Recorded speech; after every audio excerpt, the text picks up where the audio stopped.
자동차 콘텐츠로 밥 벌어먹고 살아야 되는 채널 카밥의 권혁재 PD입니다. 많은 분들께서 소렌토 하이브리드 시승 영상 보시면서 기대하셨던 산타페 하이브리드를 드디어 시승할 수 있게 됐습니다. 제가 이 소렌토를 얘기할 때마다 항상 산타페를 얘기를 했었죠. 산타페가 상품성이 저는 개인적으로 조금 더 좋다고 느껴진다 라는 말씀을 드렸었는데, 지난번에 우리 소렌토 하이브리드를 타고 단풍 구경하러 갔다가 이제 개같이 망하고 드디어 이 산타페 하이브리드를 받았는데요. 그러면은 뭐 두말할 나위 없이 이 차량도 장거리 한번 갔다 와줘야죠. 곧 있으면 12월인데 겨울 바다 한번 보러 갔다 오는 걸로 하겠습니다. 그래서 오늘은 인제 미시령 옛길 고성까지, 오늘은 강원도쯤 고성까지 가서 이 왕복했을 때 평균 연비, 그 다음에 이 차량 주행하면서 느낌, 소렌토와 비교해서 좀 어떤지, 아무래도 둘이 완전 비교 차량이니까요. 그런 것들을 얘기를 하려고 합니다. 참고로 그때 소렌토 같은 경우에는 전륜구동 모델을 시승을 했는데, 이 산타페 같은 경우에는 4륜구동 하이브리드 모델입니다. 그래서 그 부분에 있어서 차별점 조금 있을 거라는 말씀 드리면서, 그러면은 지금부터 출발해 보도록 하겠습니다. 사실 익스테리어라든가 인테리어 같은 경우에는 신차 발표회 현장에서도 이야기를 많이 했었고, 가솔린 터보 모델 같은 경우에는 신차 시승회를 통해 가지고 먼저 시승을 해볼 수가 있었죠. 그때도 조금 얘기를 드렸기 때문에 익스테리어와 인테리어에 대해서 이야기는 따로 언급하지는 않는 걸로 하겠습니다. 다만 출시한 지가 그래도 어느 정도 됐잖아요. 길거리에서도 많이 보이고 눈에 익었어요. 사람의 뇌이징이라는 게 참 신기해요. 처음에 봤을 때는 뭔가 좀 괴랄한 느낌이었는데 자꾸 길거리에 풀리고 그러다 보니까 나쁘지 않은 것 같아, 괜찮은 것 같아. 또 시승 차량의 색상이 개인적으로 가장 마음에 든다고 했던 되게 짙은 무광 갈색, 이 매트한 색상이 들어가서 그 부분도 살짝 마음에 듭니다.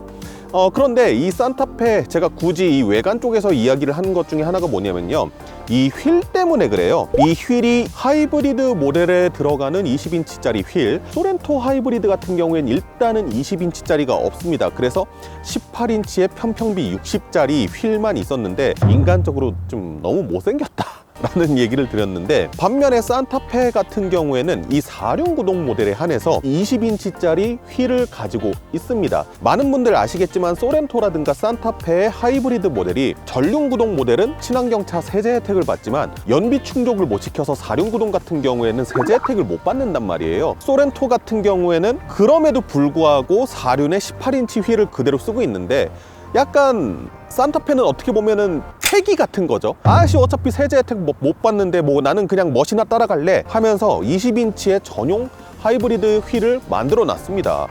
이거는 저는 개인적으로 상당히 잘한 부분이라고 생각을 해요. 그래서 아마 여러분들이 길거리에서 이 휠을 보시기는 좀 어려우실 거다. 대부분 전륜구동을 선택하실 거기 때문에. 소렌토 같은 경우에는 60, 아무래도 편평비가 좀 높은 게 들어갔고, 이 차량 같은 경우에는 편평비가 45짜리예요. 타이어의 폭도 조금 다릅니다. 이 차량에 255에 45짜리가 들어갔는데, 아마 이러한 부분도 승차감에 있어서 조금 영향을 끼치지 않을까 생각을 해보면서 일단 이렇게 외관 쪽에서 먼저 말씀을 드려봤습니다. 가솔린 터보 모델 탈 때도 음악은 들어보긴 했어요. 근데 이렇게 정차 중이 아니라 주행 중일 때 들어봤던 거여서 정차 중일 때 음악 한번 들어보려고 합니다. 그리고 현대기아의 최신 인포테인먼트인 CCNC 무선 앱 커넥트를 지원을 하기 시작했죠. 그래서 애플 카플레이라든가 안드로이드 오토를 무선으로 지원을 해주는데, 딱 시동 걸자마자 제 핸드폰 인식해가지고 안드로이드 오토를 이렇게 연결을 해주더라고요. 이거는 진짜 신의 한 수다.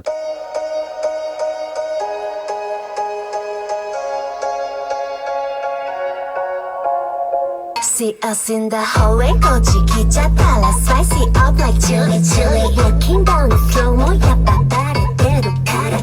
참고로 쉐보레 차인 제 차에도 보스 오디오가 달려 있습니다. GM하고 보스의 관계도 뭐 괜찮죠, 제법 괜찮죠. 현대랑 보스는 최근부터 관계를 좀 맺고 있는데, 보스의 전반적인 특징이 제가 여러 곳에서 들어보니까 저음에서의 베이스를 파워로 되게 꽝꽝 잘 쳐주는 느낌이 있어요. 한마디로 약간 제가 좋아하는 세팅인데, 쉐보레보다는 현대화했을 때 조금 더 잘 맞는 것 같은 느낌이 있어요. 참고로 어제 차량 받자마자 트립 컴퓨터 리셋해서 현재까지 52km 정도를 주행했는데, 현재까지의 연비는 11.3km/L입니다. 타볼 수 있는 시간이 적기 때문에 최대한 좀 빨리 파악해 보려고 좀 막 급하게 운전하다 보니까 이렇게까지 연비가 좀 떨어진 부분인데, 이게 일상적인 주행을 했을 때 나중에 가서는 과연 어떻게 연비가 좋아질지 그 부분도 한번 지켜보면 좋을 것 같네요. 1.6L 가솔린 터보 엔진의 하이브리드 시스템을 조합한 이 조합 상당히 많은 차에 들어가고 있죠. 투싼, 스포티지, 그랜저 K8, 얼마 전에 탔던 소렌토, 그다음에 산타페, 카니발에도 들어갈 예정이고요. 소렌토와 이 차량의 파워트레인의 출력이 동일해요. 비단 최고 출력과 최대 토크만 똑같은 게 아니라 전기 모터의 최고 출력과 최대 토크 또한 동일합니다. 소렌토에 비해서 크게 바뀌지는 않은 파워트레인이라는 것을 알 수 있어요. 근데 소렌토를 시승을 하면서 파워트레인 대비해서 차량의 무게가 무거운 것 같다. 6단 자동 변속기를 지금 이 차량 같은 경우에 맞물리고 있잖아요. 아무래도 기어비 자체가 좀 길어질 수밖에 없죠. 한 단수에서 체류 중인 시간 자체가 긴 거고, 결국에는 가속을 위해서 가속 페달을 밟아도 RPM이 제법 높은 수준까지 올라간다는 건데, 운전자가 들었을 때에는 이 엔진 소리가 실내로 또 유입이 되는 게 있을 거 아니에요. 그러면은 딱 느껴졌을 때,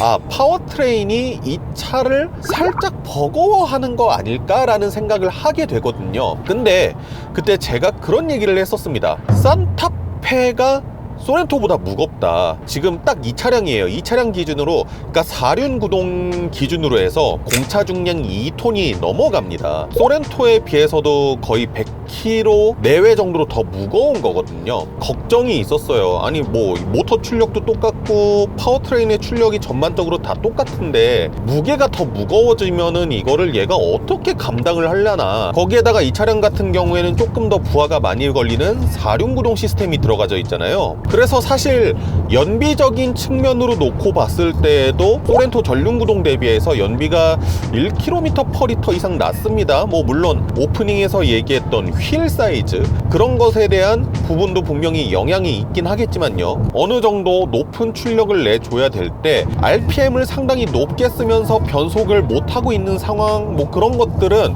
소렌토와 사실 좀 비슷한 부분이 있습니다. 그런데 산타페는 그런 부분들이 아주 크게 체감적으로 다가오지 않는 부분이 있어요. NVH를 상당히 잘 틀어막았습니다. 소렌토에 비해서. 소렌토 같은 경우에는 솔직히 얘기해서 아주 그렇게 조용하다고 얘기할 수 있는 차량은 아니었어요. 높은 RPM을 쓸 때 차량 내부로 소음을 제법 유입시키는 차량이었습니다. 그런데 산타페는 이 엔진룸에서 실내로 들어오는 부분에 있어서 방음을 상당히 잘했거든요. 이 차량도 물론 RPM 높게 씁니다. 2000rpm 이상 높게 쓰는 거 3000rpm 넘어갈 때도 있고요. 내부로 유입되는 엔진 소리가 좀 걸러지다 보니까 힘에 덜 버거워하는 것처럼 느껴지기도 해요. 한결 나은 모습이에요. 지금 거의 3000rpm 쓰고 있거든요. 실내가 제법 고요해요. 그러다 보니까 어떤 일이 생기냐면은 저도 모르게 계기판을 보면은 제가 조금씩 과속을 하고 있더라고요. 차가 전반적으로 크기가 커졌잖아요. 일단 시트 포지션 자체도 높기도 하거니와 되게 각진 디자인이잖아요. 그래서 운전석에서 봤을 때 앞에 보닛이 상당히 넓게 펼쳐져 있는 모습을 확인을 할 수가 있거든요. 그러다 보니까 내가 되게 큰 차를 타고 있는 것 같은 느낌이 들기도 하고,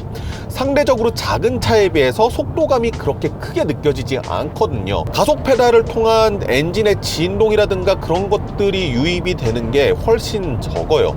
그러니까 NVH 부분에 있어서 소렌토보다 훨씬 뛰어나다 보니까 조금 더 성능이 좋아진 것처럼 느껴지는 것도 있는 것 같아요. 까놓고 보면은 거기서 거긴 파워트레인이겠지만은 평지와 내리막길이 어느 정도 섞인 길이거든요. 높은 오르막길은 어느 정도 지난 상태예요. 그러다 보니까 크루징을 하는 상황에서 엔진 대신에 전기 모터가 개입을 하는 경우들이 종종 있네요. 지금은 배터리 양이 충분하지 않아서 엔진이 개입을 하는 일이 좀 작기는 한데, 배터리가 어느 정도 차 있으니까 전기 모터로만 계속 주행을 하는 모습 볼 수 있죠. 평지에서. 이 부분은 소렌토랑 또 비슷한 느낌이 있는 것 같네요. 회생제동이 들어가 있습니다. 그래서 드라이브 모드가 에코인 상황에서는 패들 시프트를 통해서 회생제동을 조절을 할 수가 있어요. 끄는 것부터 최대 3단계까지 조절을 할 수가 있는데, EGMP 플랫폼 전기차들의 회생제동만큼 강력하지는 않지만요, 그래도 어느 정도의 성능을 내준다고 볼 수 있거든요. 뭐 예를 들어서 제일 강한 레벨 3로 놓고 가속 페달에서 잠깐 발을 떼보면요,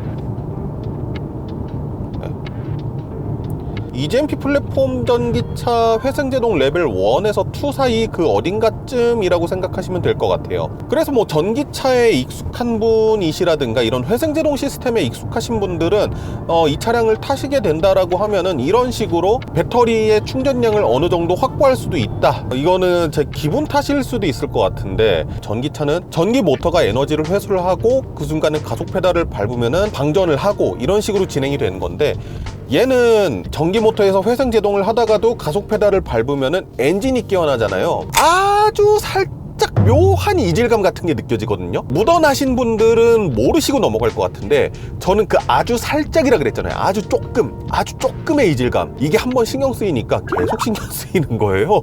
여태까지 제가 봤었던 다른 현대기아 차에 비해서는 후륜구동의 배분을 많이 보내준다는 게 양적으로 많이 보내준다는 게 아니라 좀 자주 보내준다라는 느낌이 있거든요. 보통 한 시속 60km에서 뒷바퀴에 이렇게 구동을 보내주는 경우가 없었던 것 같은데, 물론 주는 이제 전륜 쪽에다가 구동을 보내주는 게 대부분인데요. 그럼에도 불구하고 후륜 쪽에도 계속 깔짝깔짝 조금씩 구동을 보내주고 있어요. 뭐 물론 이게 얼마만큼 큰 영향을 끼치는지는 모르겠지만은 구동 자체가 되게 좀 안정적이다라는 느낌이 살짝 든 것도 있거든요. 근데 그 부분은 이 차량에 달려져 있는 타이어 크기와도 조금 연관이 있을 것 같아요. 앞서서 말씀드렸다시피 소렌토 하이브리드 대비 타이어의 폭도 넓은 편이기 때문에 아마 그러한 영향도 없지는 않지 않나 라는 생각을 좀 하게 됩니다. 현대기아 하이브리드는 에코 모드랑 스포츠 모드, 그 다음에 마이 모드, 이거밖에 없는 거 아시죠? 드라이빙 모드를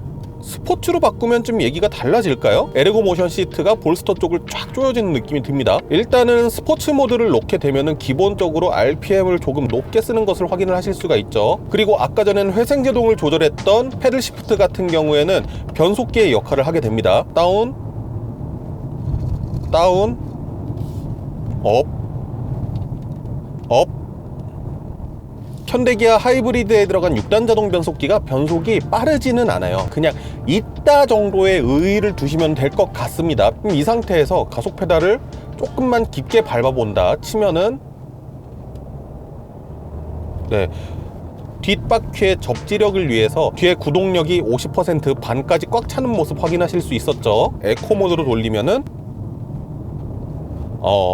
뒷부분의 스포츠 모드일 때처럼 구동을 아주 많이 보내주진 않습니다. 드라이브 모드에 따른 구동의 변화도 있다라는 것을 확인을 하실 수가 있고, 파워트레인에 대해서 한마디로 얘기를 하자고 하면은 오감적인 측면이 되게 강할 것 같아요. 결국에는 MVH를 얘기를 하는 건데, 그 부분 때문인지는 몰라도 제가 우려했었던 소렌토 대비해서 차가 무겁기 때문에 출력적인 부분에 있어서 분명히 더 한계가 있을 것이다, 분명히 좀 더 버겁게 느껴 할 것이다 라는 부분이요, 완전히 예상이 깨져버렸거든요. 오히려 저는 소렌토 하이브리드보다 이쪽에 파워트레인 세팅이 조금 더 마음에 듭니다. 물론 산타페도 전륜구동 모델로 시승을 하면은 또 어떤 느낌일지는 모르겠지만, 전반적으로 뭐 저속의 상황이라든가 고속의 상황에서 모두 산타페 하이브리드가 더 좋은 모습을 보여준다고 느낍니다.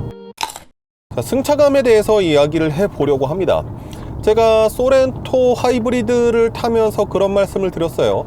부분 변경 이전에 소렌토 디젤 모델을 탔을 때는 되게 부드러운 승차감이 인상적이었는데, 하이브리드 모델을 타보니까 되게 단단한 승차감을 가지고 있더란 말이죠. 산타페 2.5리터 가솔린 모델하고 크게 다를 게 없지 않느냐. 왜냐면 산타페 2.5 가솔린도 약간 서스펜션이 단단한 편이었거든요. 차별성이 없지 않느냐 라고 했는데, 산타페 하이브리드에 와서 차별성이 있네요. 더 단단해졌어요. 소렌토 하이브리드와 비교해서도 단단하지만은 그냥 SUV 전체적으로 놓고 봐서도 단단한 편으로 느껴지거든요. 지금 고속 상황이잖아요. 아스팔트가 웬만큼 잘 깔려져 있는 이런 도로기 때문에 크게 정보를 전달해주고 그럴 만한 부분이 없기는 해요. 그 와중에 뭐 맨홀 뚜껑이라든지 아니면 교각이 있어서 그 이음새 부분이라든지 그런 게 있으면은 귀신같이 정보를 탁탁 타고 전달을 해줍니다. 혼자서 시승을 해보면서 우리 더러운 노면 있잖아요. 더러운 노면도 가보고 했는데, 이 차가 SUV 치고는,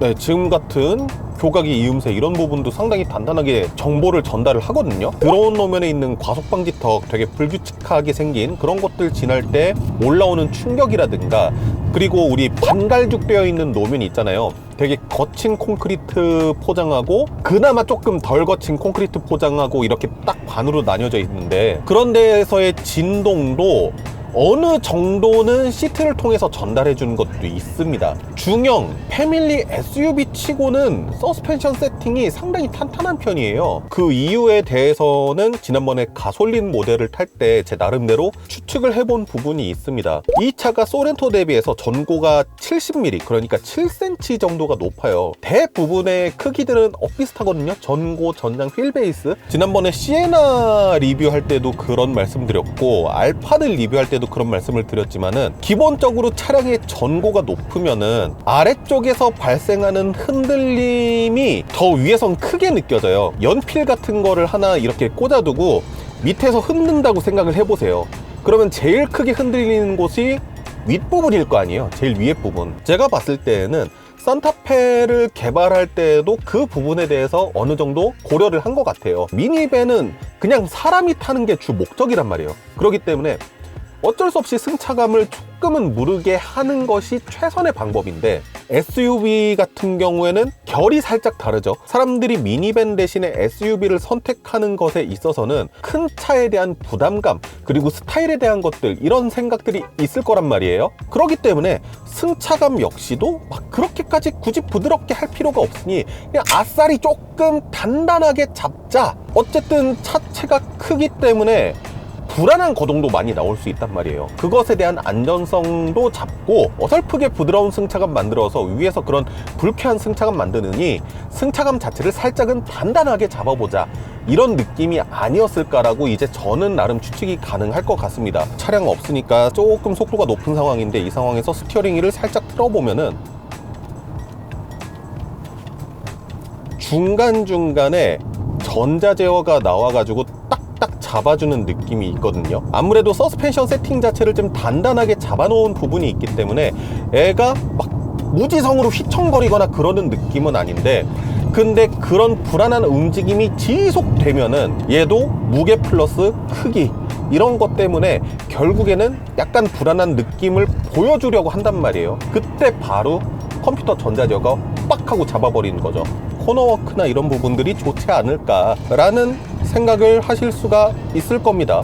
네, 물론 저도 아까 전에 이제 국도를 타고 오면서 느껴봤을 때 코너링 성능이 아주 막 그렇게 나쁘진 않았어요. 그 느낌을 제대로 한번 느껴보려고 지금 미시령 갯길 가고 있는 중이고요. 소렌토 하브 이후에 한 달 만인가?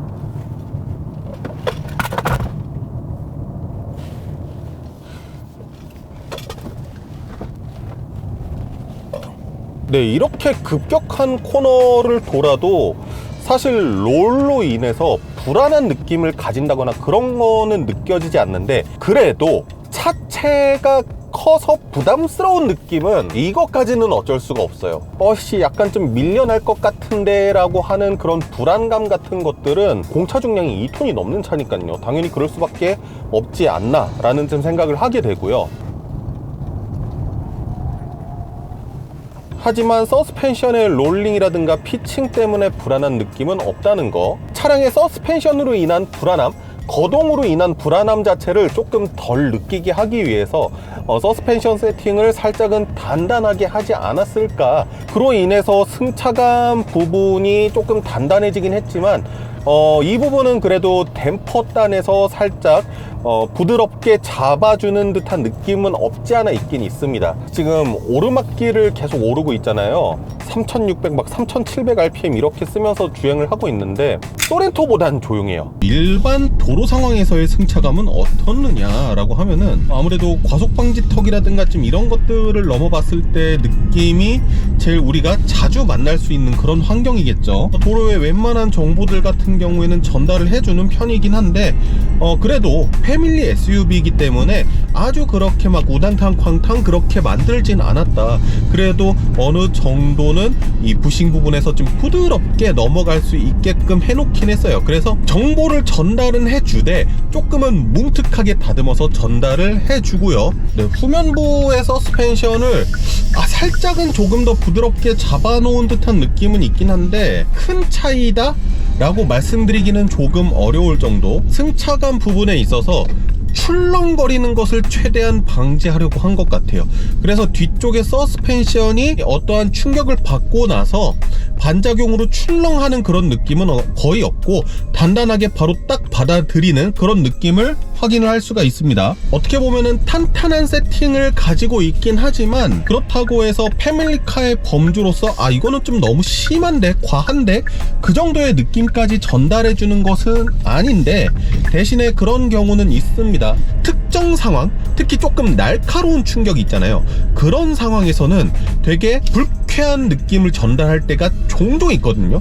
제가 지금 이틀째 이 차량 타고 있는데 딱 2번 경험해봤어요. 2번. 근데 그 2번 다 더러운 노면에서 경험하긴 했는데 특정 상황에서 좀 약간 불쾌한 승차감을 내줄 때도 있긴 있습니다. 산타페에서는 옵션을 통해서 HDA2 고속도로 주행 보조 2를 선택을 할 수가 있습니다.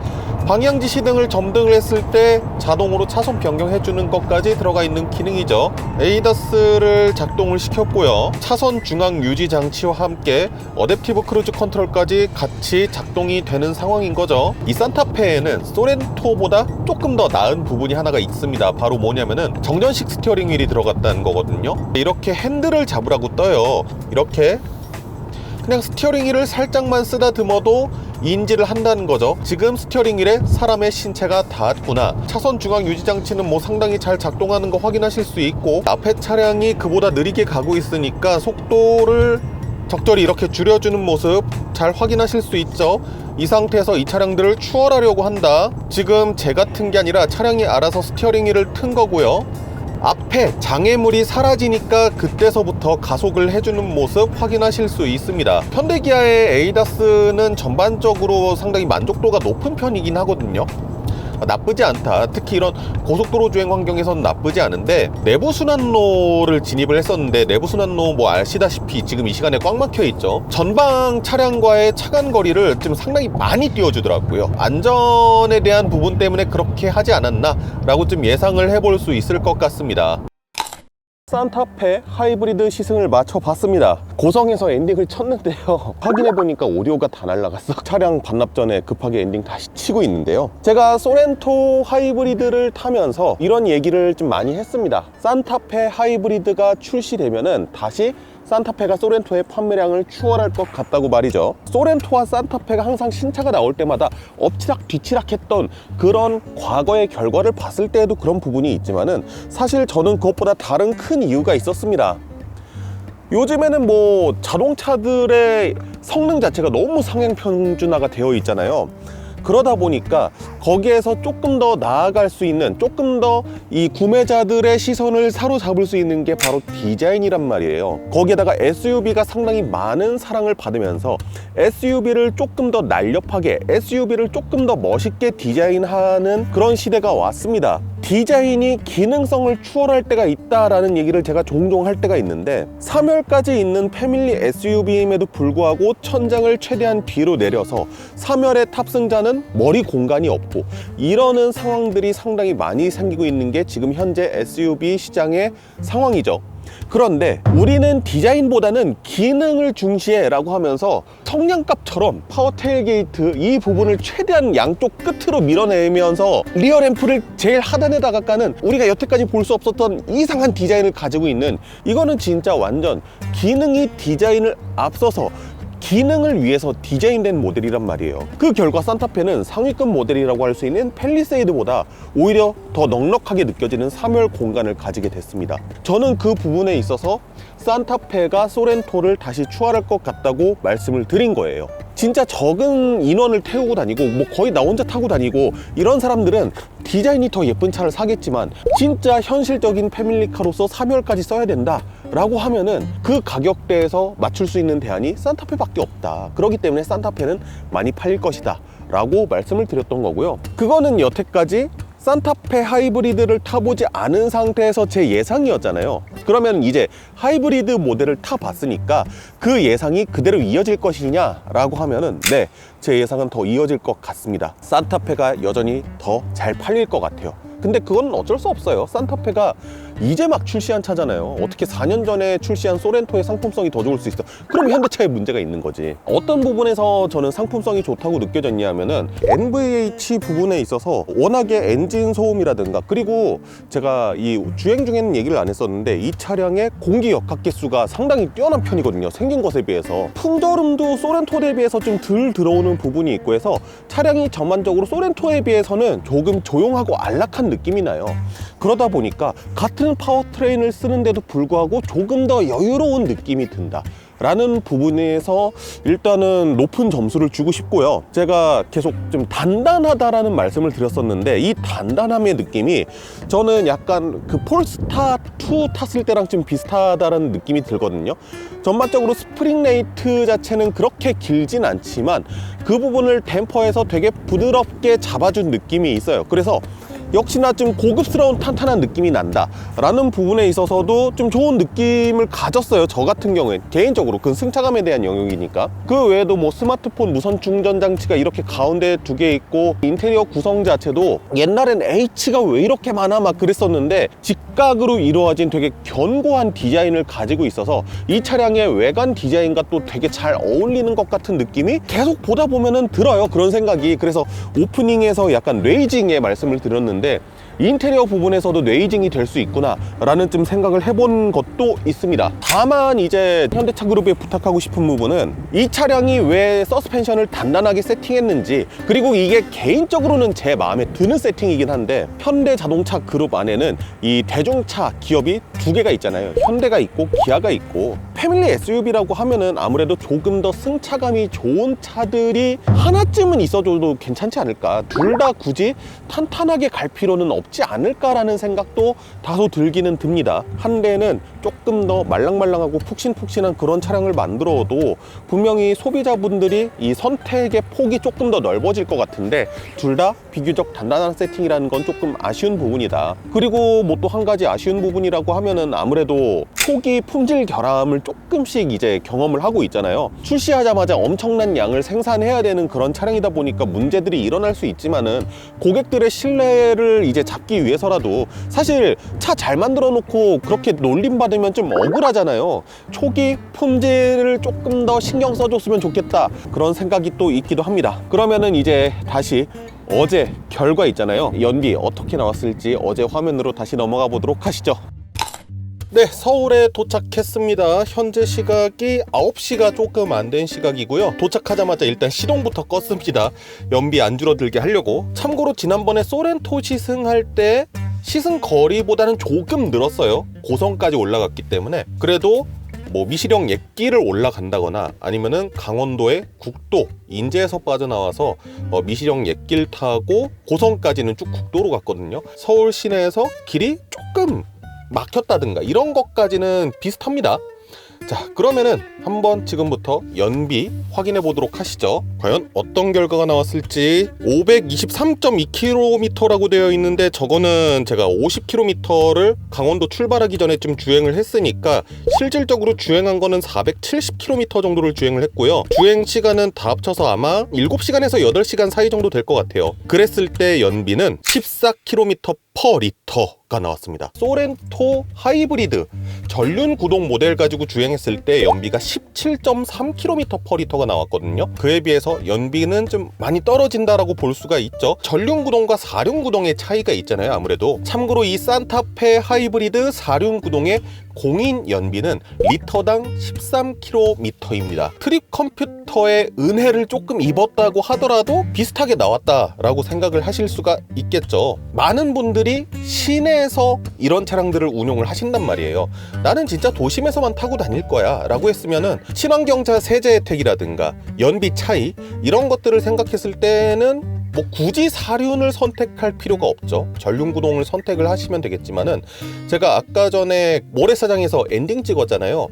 그때 확실하게 느꼈던 게 터레인 모드를 조작을 안 하고 그냥 이 상태로 모래사장에 들어갔다가 한번 빠졌어요. 터레인 모드를 샌드로 바꾸니까 바로 빠져나왔거든요. 만약에 나는 조금 액티비티한 활동을 즐겨 한다, 뻘밭이라든가 아니면은 모래사장 뭐 이런 데 들어갈 일이 종종 있다라고 하면은 사실 사륜구동을 선택하는 것도 나쁘지는 않은 선택이겠다라는 생각이 듭니다. 산타페 하이브리드 뭐 잘 만들었다, 만약에 소렌토 대기줄에 타고는 있는데 산타페가 살짝 아른거린다 라고 하면은 한번 시승해 보세요. 이러시면은 아마 소렌토 하이브리드 대기줄에 서 계신 분들이 매우 좋아하실 겁니다. 산타페도 대기줄이 장난이 아니게 길긴 하겠지만은. 지금까지 자동차 컨텐츠로 밥 벌어먹고 살아야 되는 채널 카밥의 권혁지 PD였습니다.